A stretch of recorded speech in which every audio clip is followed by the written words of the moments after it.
"He's going to leave you tonight, Rosie," Jessica whispered, her voice laced with venom as she leaned in close. "You're just the stepping stone he doesn't need anymore."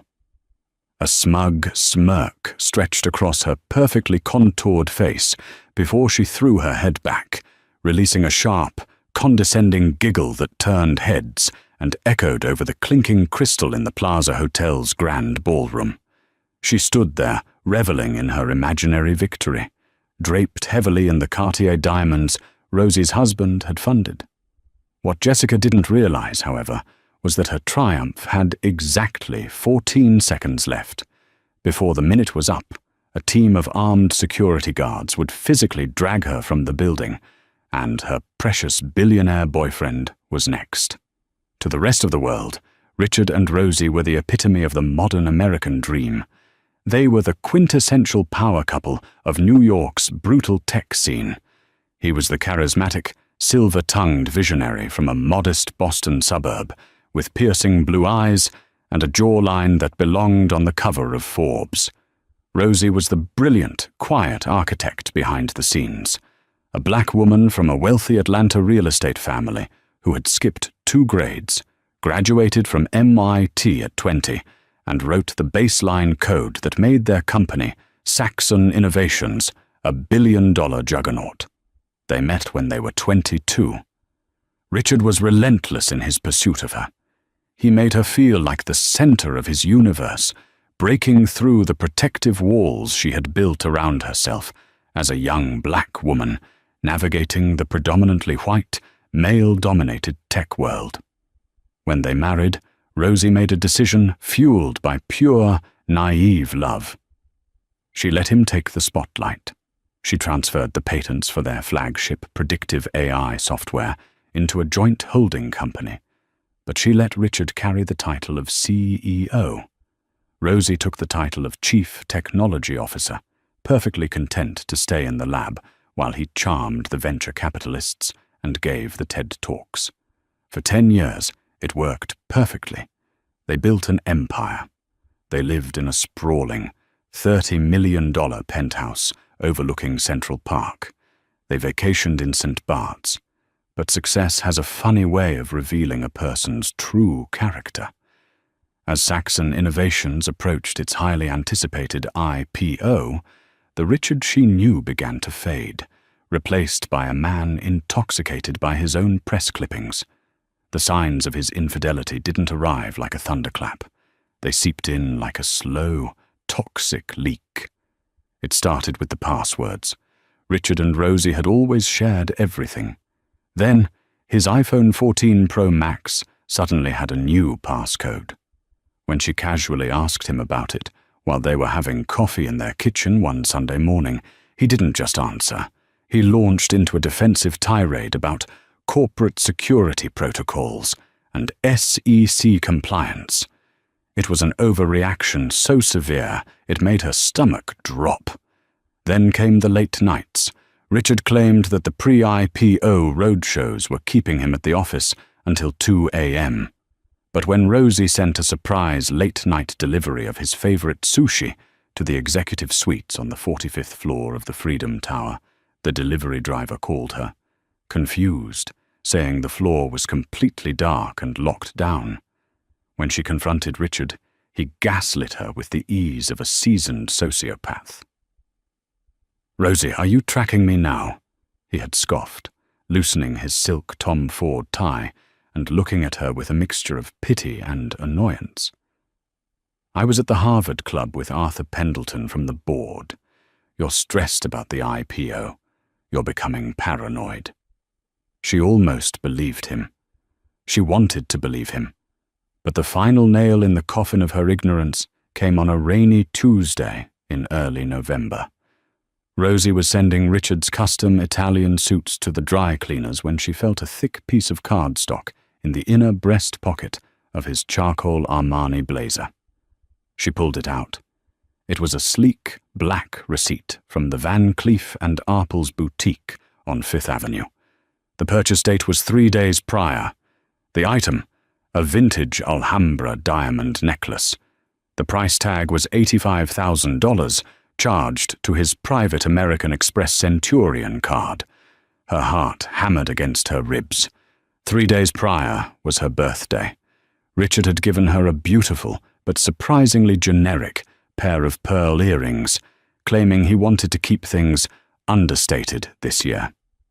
Rosie stared at the receipt, the cold reality washing over her, freezing the blood in her veins. He had spent $85,000 on a diamond necklace for someone else. She didn't cry. She didn't scream. Rosie was an engineer. Her brain was wired to identify problems, isolate the failing variables, and execute a permanent solution. She walked to her home office, locked the heavy mahogany door, and opened her encrypted laptop. The loving, supportive wife died in that room. The architect of his impending destruction was born. Rosie didn't say a word to Richard. That evening, when he came home smelling faintly of expensive champagne and a perfume that was distinctly not hers, a sickly sweet floral scent that screamed desperation, she kissed his cheek, asked him about his day, and served him dinner. The next morning, the moment his Aston Martin left their underground garage, she made a phone call to a man named Thomas Granger. Thomas wasn't just a private investigator. He was an ex-Mossad intelligence officer who specialized in corporate espionage and high-net-worth matrimonial disputes. He was the ghost that billionaires hired when they needed the absolute, undeniable truth. "I need eyes on my husband, Thomas," Rosie said, staring out the floor-to-ceiling windows at the Manhattan skyline. 24/7. Digital, physical, financial. Leave no stone unturned. It took Thomas exactly 4 days to unravel the secret life Richard thought he had so cleverly hidden. They met at an unremarkable, dimly lit diner in Queens, far away from the Michelin-starred circles her husband frequented. Thomas slid a thick, heavy manila folder across the sticky formica table.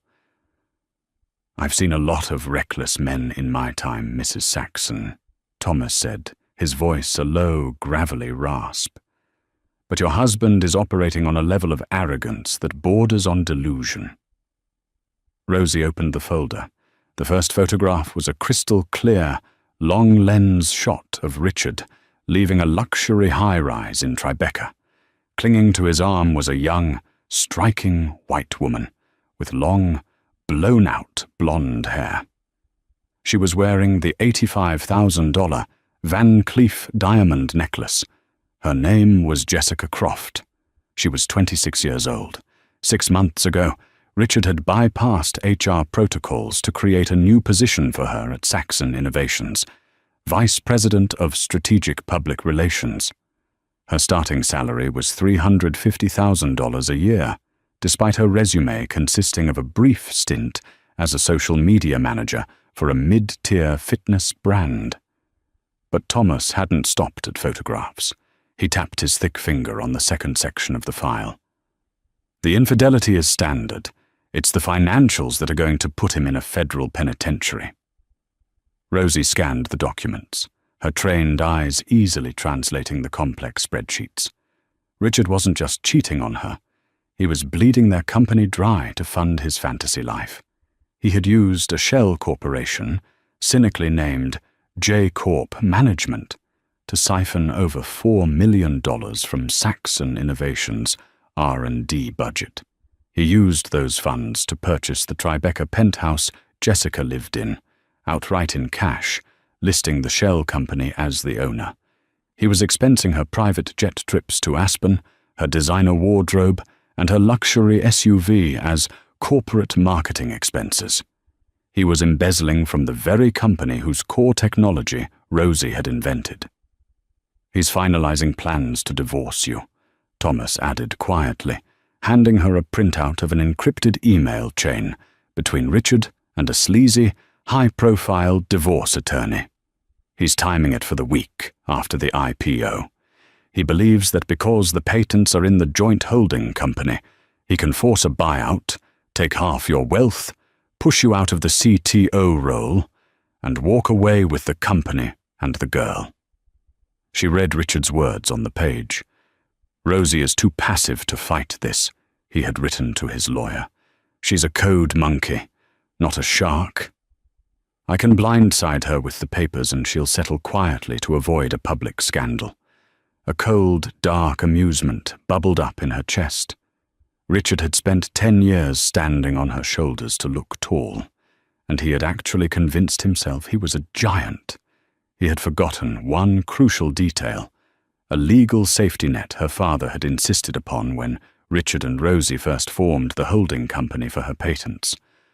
Rosie immediately left the diner and went straight to the sleek, glass-walled offices of Bennett and Associates. Eleanor Bennett was a 70-year-old corporate litigator who ate arrogant tech bros for breakfast. She had been Rosie's late father's attorney and her fiercest protector. She dropped the Granger file on her desk. He's stealing from the company, Eleanor, and he thinks he's going to steal the company from me. Eleanor put on her reading glasses, flipped through the file, and let out a sharp, predatory whistle. Embezzlement, breach of fiduciary duty, corporate fraud. It's a bloodbath, Rosie. What do you want to do? I don't just want to divorce him, Rosie said, her voice steady, stripped of any emotion. I want to humiliate him. I want to strip him of his title, his wealth, and his reputation. I want him to leave the company with nothing but the clothes on his back. Eleanor smiled, a terrifying expression that crinkled the corners of her eyes. Let's review the structure of Harper Holdings. Richard thought they were equal partners. He thought he had the upper hand because he was the CEO. But he had never bothered to fully read the labyrinthine legal bylaws Eleanor had drafted a decade ago. While Richard and Rosie split the economic benefits of the holding company 50-50, the voting shares were a different story. Embedded in a blind trust, triggered only in the event of gross financial misconduct, were proxy shares that granted Rosie 51% absolute voting control over the board of directors. If she could prove the embezzlement to the board, she didn't just have the power to fire Richard. She had the power to seize his equity, lock him out of the building, and freeze his assets. The 10th anniversary gala is in 2 weeks, Rosie told Eleanor, an idea forming perfectly in her mind. The entire board of directors will be there, all our major investors, the media. I want the injunctions drafted. I want the forensic accounting verified. We strike on the night of the gala. For the next 14 days, Rosie played the role of her life. She smiled at Richard across the dinner table. She let him kiss her cheek. She listened to his lies about late-night meetings. Meanwhile, she was quietly meeting with the 5 major board members one by one. She showed them the Granger file. She showed them the stolen funds. The board members, mostly ruthless venture capitalists who cared only about the IPO valuation, were horrified. Richard's actions were a massive liability. In secret, behind Richard's back, a unanimous emergency vote was cast. Richard's termination was officially signed and sealed 3 days before the gala, but Rosie legally mandated that the execution of the termination would happen at her exact signal during the event. The trap was set. The jaws were open. All Richard and his mistress had to do was step inside.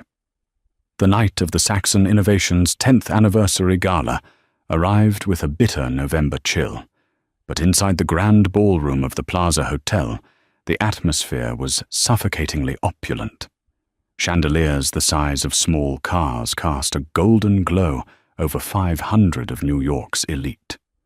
Waiters in white tuxedos glided through the crowd carrying silver trays of caviar and Dom Perignon. Rosie sat in the back of their chauffeur-driven Maybach, staring out the tinted windows as they pulled up to the red carpet.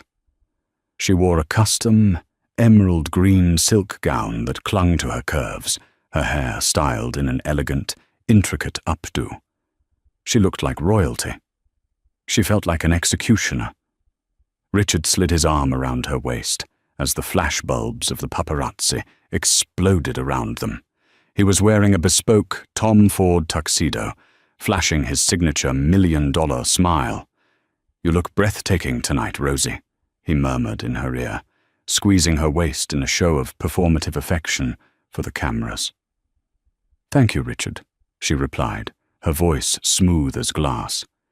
"Tonight is going to be a night we remember for the rest of our lives." He chuckled, completely missing the double meaning. "Damn right it is. This is my crowning achievement." His achievement. She just smiled and kept walking. As they entered the ballroom, the room parted for them. Richard immediately broke away to shake hands with investors and stroke the egos of the tech press. Rosie drifted toward the perimeter, a glass of sparkling water in her hand, observing the room like a hawk. Her chief of security, David Briggs, a towering ex-Marine who had been fiercely loyal to her since she personally paid for his daughter's experimental leukemia treatments 5 years ago, caught her eye from across the room. He gave a sharp, almost imperceptible nod. He had the termination documents. He had the private security team on standby. The plaza's management had been briefed. Everything was locked and loaded. And then she saw her. Jessica Croft walked into the ballroom like she owned the building. She was wearing a breathtaking, sheer black sequined gown with a plunging neckline, a dress Rosie recognized instantly because she had seen the $22,000 charge for it on the company's stolen R&D corporate card. She had the $85,000 Van Cleef necklace glittering around her throat. She looked radiant. She looked invincible. She looked entirely out of her depth. Richard saw her too. For a brief, terrifying second, panic flashed in his blue eyes. He hadn't expected her to come to the gala. He had specifically told her to stay away to avoid arousing suspicion. But Jessica was young, arrogant, and clearly tired of being the secret. She wanted to mark her territory. Rosie watched as she locked eyes with Richard from across the room and gave him a slow, knowing smile. Richard quickly turned his back, furiously typing on his phone, looking like a cornered animal. Rosie decided it was time to mingle. She glided through the crowd, greeting board members who gave her subtle nods of solidarity. They knew what was about to happen. They were just waiting for the show. Eventually, she found herself standing near the massive, towering champagne fountain in the corner of the ballroom. She was alone for exactly 30 seconds before she heard the rhythmic clicking of stiletto heels approaching from behind. Mrs. Saxon. Rosie turned slowly. Jessica was standing there, holding a flute of champagne. Up close, her youth was glaringly obvious. She was beautiful, yes, but there was a desperate, hungry look in her eyes. She was a girl playing a woman's game. "You must be Jessica," Rosie said, her tone perfectly polite, betraying absolutely nothing. "Richard's new VP of Public Relations. We haven't been formally introduced." She took a sip of her champagne, her eyes raking up and down Rosie's emerald gown with thinly veiled contempt. "No, we haven't. Richard likes to keep his personal life and his real life very separate."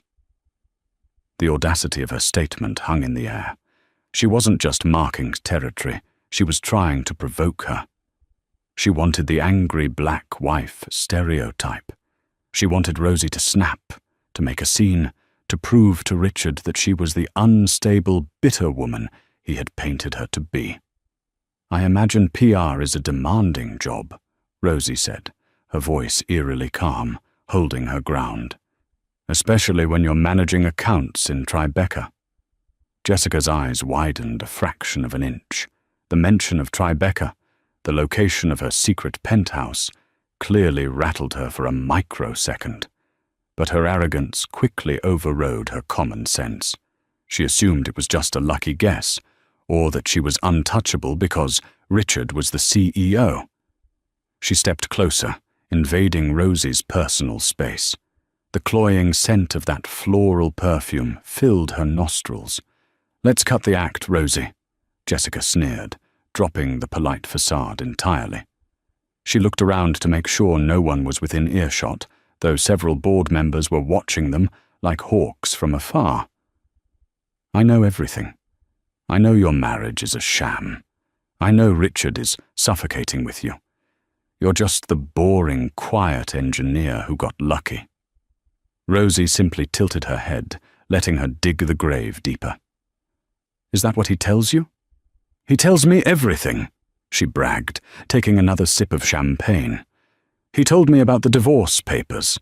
He told me how he's going to buy you out and push you out of the company. You're yesterday's news. You built the foundation, but I'm the one who gets to live in the castle." She looked at Rosie, expecting tears, expecting rage. Instead, Rosie gave her a slow, genuinely amused smile. That smile infuriated her. The sound of her laughter echoed over the clinking of crystal champagne flutes, a sharp, condescending giggle that turned heads in the grand ballroom of the Plaza Hotel. Jessica stood there, dripping in Cartier and Van Cleef diamonds Rosie's husband had bought her, a smug smirk plastered across her perfectly contoured face. She leaned in, her voice dripping with venom, and whispered, "He's going to leave you tonight, Rosie. You're just the stepping stone he doesn't need anymore." She threw her head back and laughed again, savoring her imaginary victory. She had no idea that in exactly 14 seconds, a team of armed security guards would physically drag her out of the building. "Jessica," Rosie said, her voice dropping an octave, carrying the lethal weight of absolute authority.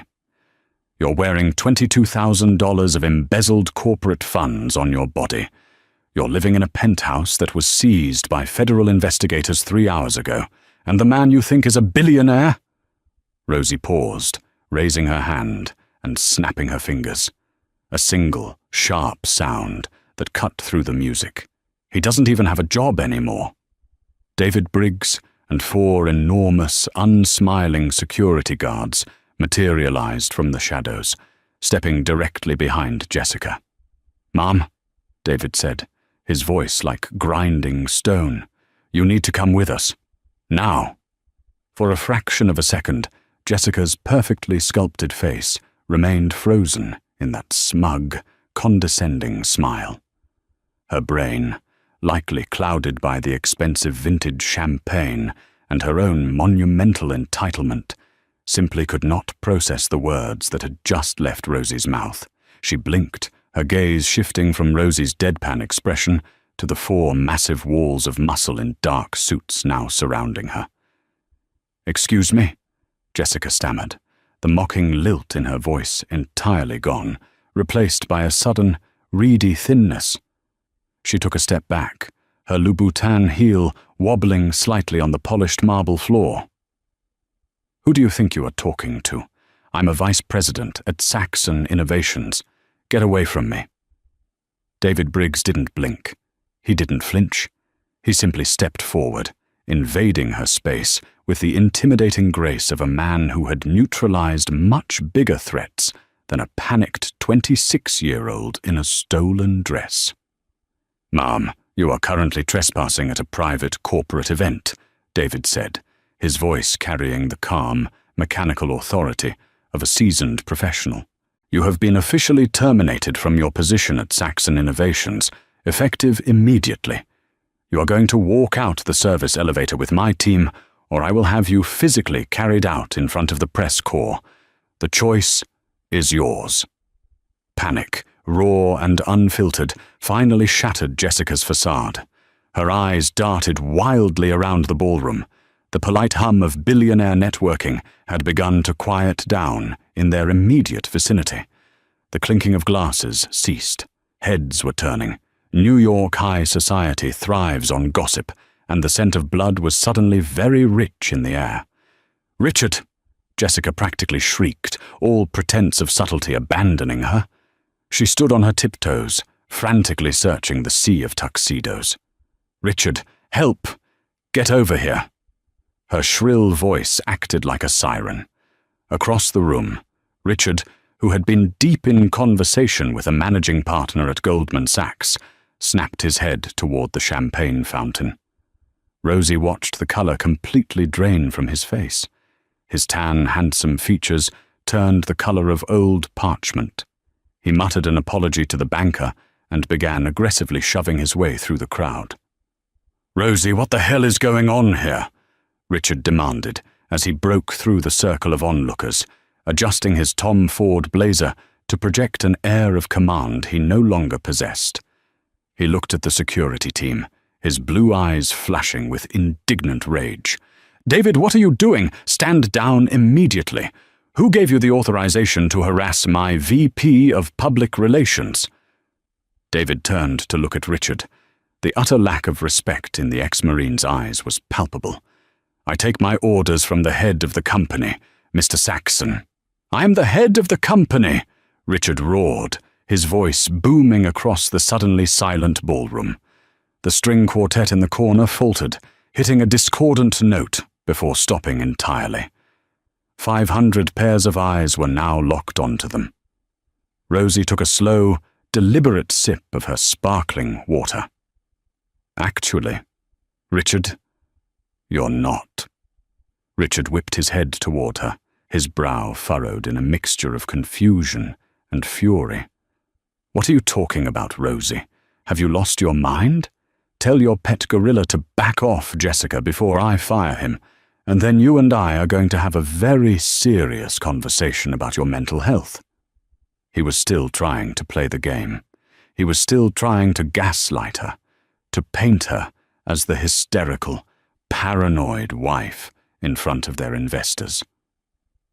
Rosie reached into the sleek emerald clutch she was carrying and pulled out a heavy, cream-colored envelope bearing the crest of Bennett and Associates. She held it out to him. "You aren't firing anyone tonight, Richard," Rosie said, her voice echoing clearly in the silent room. "Because as of 4 p.m. this afternoon, you were unanimously removed from your position as Chief Executive Officer of Saxon Innovations by the Board of Directors. For cause." Richard stared at the envelope as if it were a venomous snake. He didn't take it. He let out a harsh, incredulous laugh that sounded more like a bark. "You're delusional. You don't have the authority to call a board vote. We own the voting shares 50-50. You can't do anything without my signature." "Oh, sweetheart," Rosie said, tilting her head, allowing a genuine smile to finally touch her lips. "You really should have read the bylaws of Harper Holdings before you signed them 10 years ago. Section 4, Paragraph B. In the event of documented gross financial misconduct or embezzlement of company funds, the blind trust dissolves, and executive proxy control of the holding company defaults entirely to the primary patent holder." She tapped her chest lightly. "That's me, Richard. I own 51% of the voting shares. I called the emergency vote, and Arthur was kind enough to second the motion." From the edge of the crowd, Arthur Pendleton, the oldest and most ruthless venture capitalist on their board, stepped forward. He adjusted his silk pocket square and looked at Richard with absolute disgust. "It's true, Richard," Arthur said, his voice carrying the gravitas of a judge delivering a death sentence. "We reviewed the forensic accounting provided by Rosie's legal team this morning, the J-Corp Shell Company, the $4 million siphoned from R&D.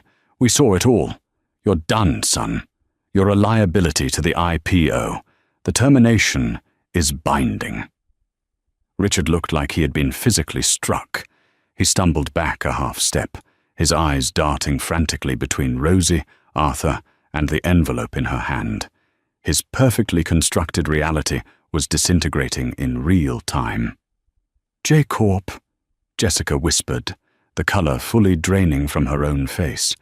She finally understood. She finally realized that the endless stream of money, the private jets, The diamond necklaces? It wasn't Richard's wealth. It was stolen money. And she was wearing the evidence. "Yes, Jessica," Rosie said, turning her attention back to the trembling mistress.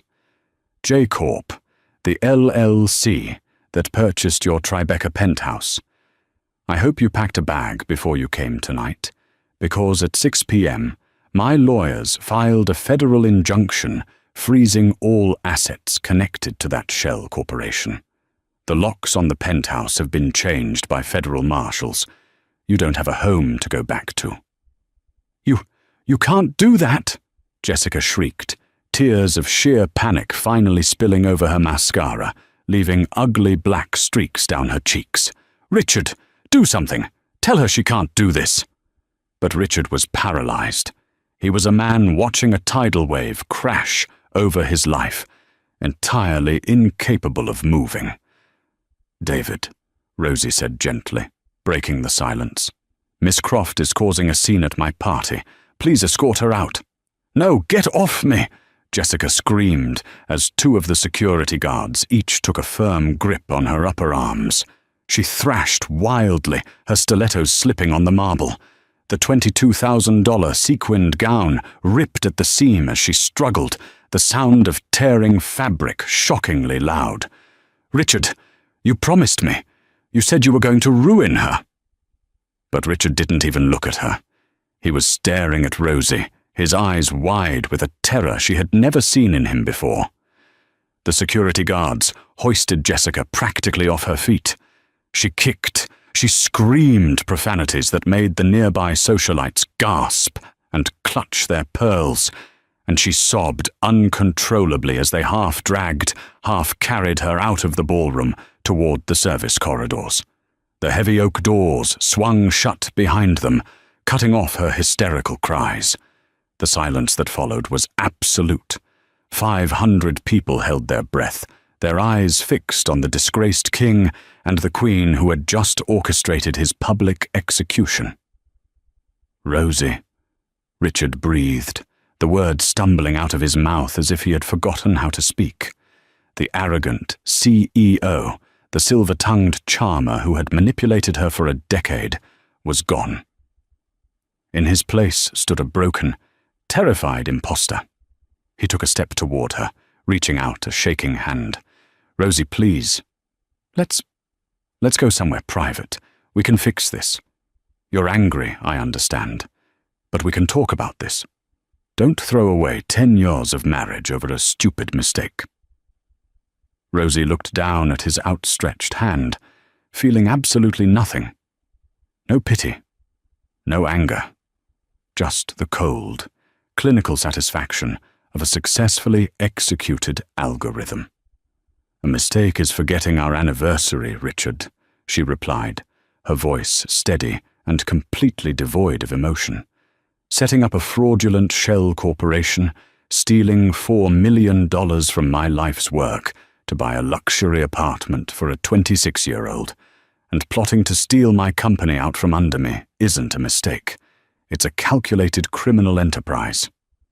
"I can explain the money," he stammered, sweat now beading on his forehead, ruining his flawless grooming. He looked desperately at the board members who were watching him like a bug pinned to a board. "Arthur, you know me.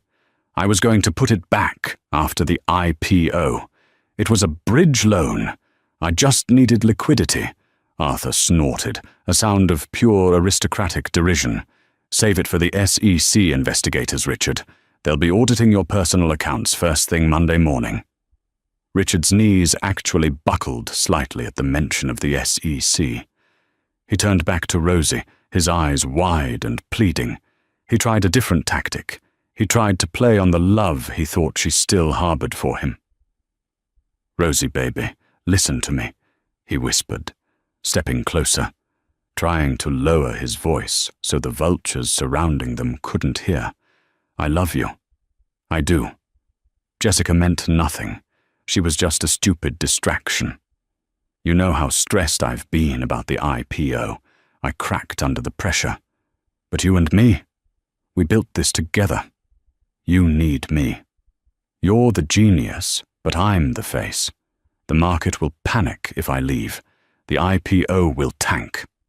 The market invests in Saxon Innovations because of the predictive AI software that I wrote, Richard. Rosie corrected him smoothly, stepping back to maintain her distance from him. You were just the salesman. And frankly, your approval ratings in the tech sector have been slipping for months. The board actually believes the IPO valuation will increase once we announce we've purged a corrupt executive. You're not indispensable. You're a liability. Rosie signaled to David Briggs, who had returned from disposing of Jessica, and was standing a few feet away, watching Richard like a hawk. David, Mr. Saxon is no longer an employee of this company, Rosie said. Please collect his corporate property. David stepped forward. Phone and wallet, sir. You can't take my wallet, Richard yelled, a hysterical edge creeping into his voice. The American Express Centurion card inside that wallet belongs to Saxon Innovations, Rosie reminded him. As does the iPhone 14 Pro Max in your pocket.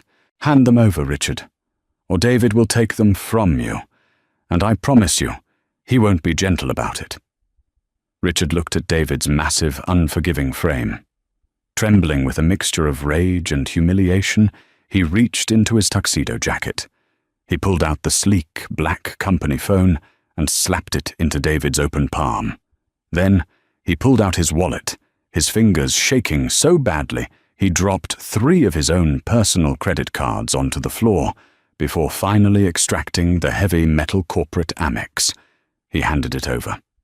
There, Richard spat, his face twisted in an ugly sneer. Are you happy now, Rosie? You've humiliated me. You've made your point. I'll have my lawyers contact Eleanor Bennett in the morning. I'm going back to the penthouse to pack my things. She almost laughed. It was incredible how his mind still desperately clung to the illusion of his own wealth. I wouldn't do that if I were you, Rosie advised him, her tone conversational. He stopped, narrowing his eyes. What are you talking about? Our Central Park penthouse, Rosie explained, enunciating every word so that it echoed in the silent ballroom. You didn't read the deed when we bought it, did you? You were too busy popping champagne. The penthouse is owned by Harper Holdings, which means, as of 4 p.m. today, it is solely under my legal control. Richard stared at her, his mouth opening and closing like a suffocating fish. I had the locks changed at noon, she continued relentlessly. Your personal belongings, the Armani suits, the Rolex collection, your golf clubs, have been packed into garbage bags by a moving crew. They are currently sitting in a storage unit in New Jersey. Thomas Granger will email you the locker number and the padlock combination, assuming you can find a computer to check your personal email, since I just took your phone. The absolute totality of his destruction finally landed. The realization washed over him in a visible wave. He had nothing.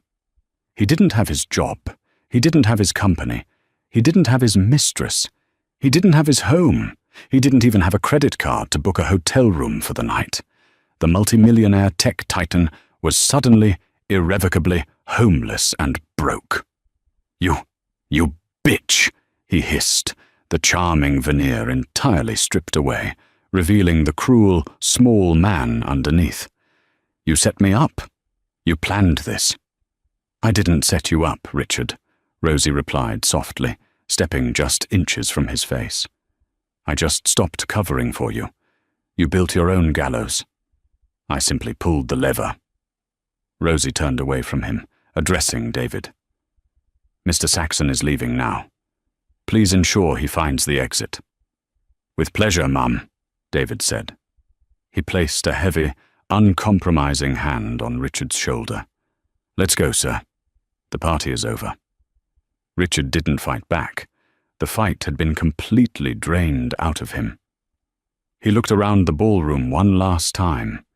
He saw the venture capitalists he had golfed with, the tech journalists he had schmoozed, the board members he had thought he controlled.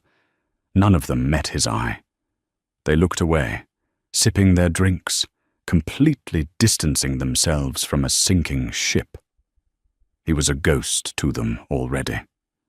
With his shoulders slumped and his head bowed, Richard allowed David to guide him through the crowd. He didn't look back at Rosie. He walked out of the grand ballroom of the Plaza Hotel, leaving behind the empire he thought he ruled, stepping out into the freezing New York night with nothing but the tuxedo on his back. Rosie stood there for a moment, listening to the heavy oak doors close behind him. The silence in the room lingered for a few seconds more. Then Arthur Pendleton raised his glass of champagne high into the air. "To the new CEO of Saxon Innovations," Arthur boomed, his voice carrying a genuine note of respect. "To Rosie Saxon." "To Rosie!" the crowd echoed, a chorus of 500 voices. Rosie picked up a fresh flute of champagne from a passing waiter's tray. She raised it to the crowd, feeling the heavy, suffocating weight of the last 10 years lift entirely from her shoulders. The architect had stepped out of the shadows. The code had compiled perfectly. The system was finally bug-free. She took a sip of the champagne. It tasted like absolute victory. The weekend that followed the Saxon Innovations Gala was a masterclass in swift, merciless corporate maneuvering. While Rosie spent Saturday and Sunday locked in high-level strategy meetings with her executive team and their lead underwriters at Goldman Sachs, ensuring the impending IPO remained entirely on track, Richard was discovering exactly how steep the cliff he had fallen off truly was. He had checked into a depressing 3-star motel out near LaGuardia Airport, forced to use the last remnants of cash he had in his tuxedo pocket. According to the updates Thomas Granger provided Rosie, Richard spent 48 hours frantically calling every venture capitalist, angel investor, and tech CEO in his contacts list. He begged for bridge loans. He pleaded for consulting positions. He tried to spin a narrative that she had suffered a mental break and illegally locked him out of his own company. Out of 142 phone calls, exactly 0 people offered him a lifeline. In the ruthless ecosystem of New York finance, power is the only currency that matters, and Richard's accounts were completely overdrawn. He was radioactive. The true hammer, however, didn't fall until Monday morning. Rosie was sitting in her corner office on the top floor of the Freedom Tower, sipping a black espresso and reviewing the finalized S1 prospectus when her assistant buzzed in. "Ms. Saxon," she said, her voice carrying a note of nervous excitement. "There is a team of federal agents here to see you. They say it's regarding the financial discrepancies we reported." "Send them in," she replied, closing her laptop. The man who led the team into her office did not look like a typical accountant or a pencil-pushing investigator. Special Agent Harrison Wright was the head of the FBI's white-collar crime division in Manhattan, but he moved with the predatory, calculated grace of a man accustomed to physical warfare. Standing 6'3", with broad shoulders and sharp, assessing grey eyes, Wright was a decorated former Navy SEAL who had traded in his trident for a badge after a career-ending shrapnel injury in Fallujah. He possessed a legendary, almost terrifying reputation for dismantling billion-dollar fraud rings. He despised men in expensive suits who thought the laws didn't apply to them. "Ms. Saxon," Agent Wright said, extending a calloused hand. His grip was firm, his expression entirely professional, but there was a flicker of genuine respect in his eyes. "I've spent the last 72 hours reviewing the forensic audit your lawyers submitted. The J-Corp shell company is one of the most brazen, sloppily executed embezzlement schemes I've seen in a decade." "My ex-husband was never much for the finer details, Agent Wright," Rosie said, gesturing for him to take a seat. "He preferred the big picture and other people's money." A grim, razor-thin smile touched Wright's lips. "Well, His big picture now involves 20 to 30 years in a federal penitentiary, wire fraud, corporate embezzlement, tax evasion, and conspiracy to commit all of the above. Wright opened a thick black binder, laying out the federal warrants. We froze his remaining personal accounts at 6 a.m. We seized his Aston Martin from the company garage an hour ago.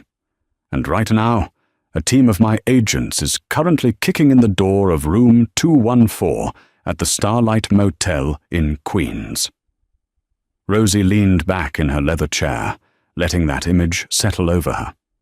Richard, who had spent the last 5 years terrorizing waitstaff over the exact temperature of his Wagyu steak, was currently being handcuffed on cheap, synthetic carpeting. "What about Jessica Croft?" she asked, keeping her voice entirely neutral. Agent Wright flipped a page in his binder. The VP of Public Relations. We picked her up at a friend's apartment in Brooklyn early this morning. She's currently sitting in an interrogation room downtown. Took her exactly 4 minutes to ask for a plea deal. She's singing like a canary, Ms. Saxon. She's handing over every text message, every email, every encrypted WhatsApp conversation they ever had regarding the stolen funds in exchange for immunity. "Hard karma," she murmured, staring out the window at the sprawling city below. "There really is no loyalty among thieves." "No, ma'am, there isn't," Wright agreed, snapping the binder shut. He looked at her, his gaze analytical. "I've dealt with a lot of betrayed spouses in this line of work. Most of them are looking for a shoulder to cry on, or a way to get revenge that ends up hurting them just as much. You built a legal mousetrap and just waited for him to take the cheese. It's highly efficient." "I am an engineer, Agent Wright," Rosie replied calmly. "I don't believe in crying over a broken machine. I believe in replacing the defective parts." Wright nodded slowly, his respect solidifying. "I'll need you to come down to Foley Square tomorrow to sign formal statements. But off the record. Enjoy the IPO, Ms. Saxon. You earned it." Later that afternoon, the news broke. It hit the financial terminals first, then exploded across the mainstream media. Saxon Innovations ousts CEO amid multi-million-dollar embezzlement scandal. FBI makes arrests. The photographs accompanying the articles were devastating. There was Richard, looking disheveled, unshaven, and utterly terrified, being shoved into the back of an unmarked black SUV by federal agents. The tech world went into a brief, frenzied tailspin. Pundits on financial news networks debated whether Saxon Innovations could survive the scandal. But Rosie had anticipated the panic. She had prepared the algorithm for this exact scenario. At 4 p.m., she released a meticulously crafted press statement. She didn't hide behind PR jargon. She laid out the facts. She explained that the company's internal safeguards she had personally designed, had caught the discrepancy. She reassured the market that the core proprietary AI technology was secure, fully patented, and entirely under her control as the new CEO. She projected strength, transparency, and absolute unflinching competence. The market didn't just stabilize, it rallied. By the time the closing bell rang, institutional investors were praising the company's ruthless corporate governance and visionary new leadership. Richard's removal wasn't a tragedy. It was a highly lucrative cleansing. 6 months later, the air in New York was thick with the humid promise of early summer. The floor of the New York Stock Exchange was a chaotic sea of screaming traders, ringing phones, and flashing screens. Rosie stood on the iconic balcony overlooking the trading floor, wearing a sharp, custom-tailored white suit. David Briggs stood to her right, an immovable mountain of security, while Eleanor Bennett, her fierce attorney, stood to her left, smiling proudly. At exactly 9:30 a.m., She pressed the button to ring the opening bell. The sound echoed through the massive hall, followed by a deafening roar of applause. Saxon Innovations officially went public. Their initial offering price was set at $45 a share.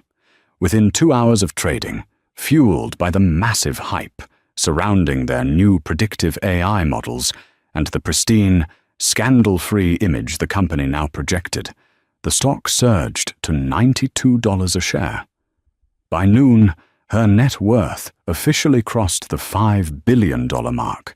She wasn't just a wealthy woman. She was one of the most powerful, self-made billionaires on the eastern seaboard. While she was celebrating at a private luncheon at Le Bernardin, Richard was sitting in a windowless courtroom in downtown Manhattan, wearing a standard-issue orange jumpsuit.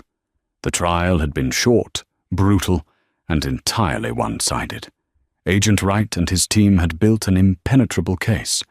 Jessica had testified against Richard, painting him as a manipulative mastermind who had forced her into the lavish lifestyle, a laughable defense, but effective enough to keep her out of prison. Richard's defense attorneys had tried to argue that the funds were a misunderstood corporate loan, but the paper trail of fake invoices and forged signatures was overwhelming. The jury deliberated for less than 3 hours. The judge, a no-nonsense woman with zero tolerance for white-collar entitlement, delivered the sentence without a shred of sympathy. "Mr. Saxon," the judge had said, looking down from the bench at her trembling ex-husband, "you were given every advantage in life. You were handed the keys to a kingdom built on the brilliant work of your wife. Instead of gratitude, you chose greed. You chose arrogance. You stole from your investors. You betrayed your partner. And you attempted to use the legal system to finalize your theft." The judge struck her gavel. "I sentence you to 108 months in federal prison without the possibility of early parole, followed by full financial restitution." 9 years. Richard had collapsed into his chair, burying his face in his hands, weeping audibly in the quiet courtroom. He was stripped of his dignity, his freedom, and his future. He would be transferred to a medium-security facility in upstate New York, far away from the Michelin-starred restaurants and bespoke tailors he thought defined his worth. As for Jessica, she didn't escape the fallout unscathed. While she avoided jail time, the IRS completely dismantled her life. They seized the jewelry, the designer clothes, and the remaining cash in her accounts to pay the back taxes on the gifts Richard had given her.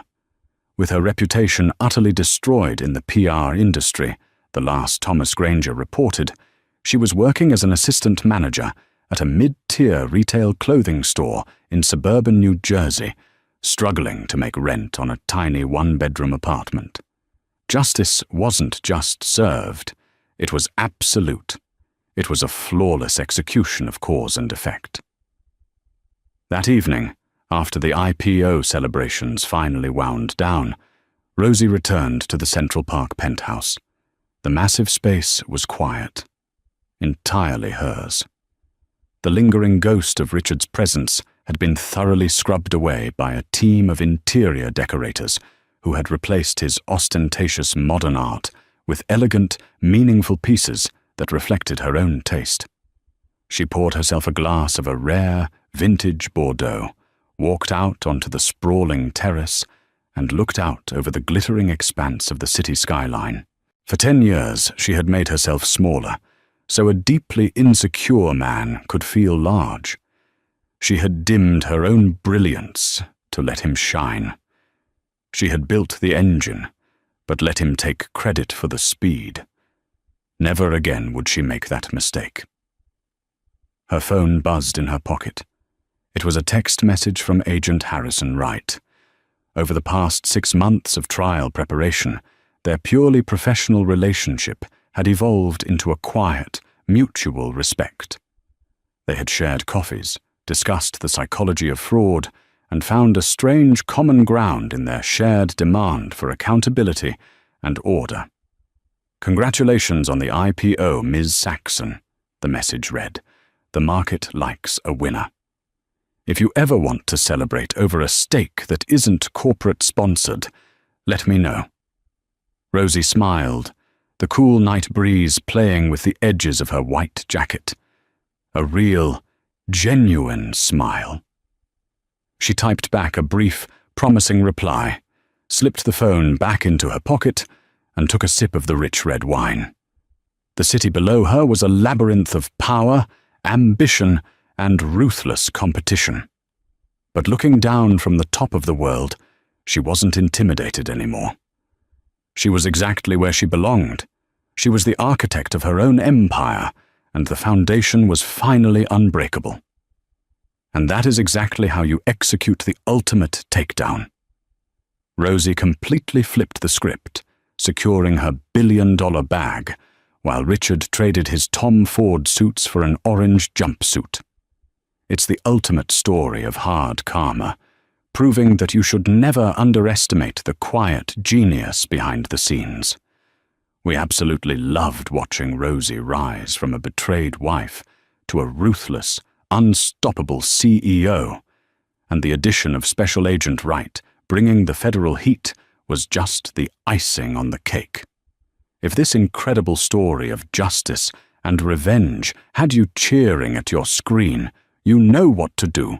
Smash that like button, share this video with anyone who loves a flawless comeback, and hit subscribe to join our community for more intense, real-life drama stories. What was your favorite moment of Rosie's revenge? Drop a comment below and let us know.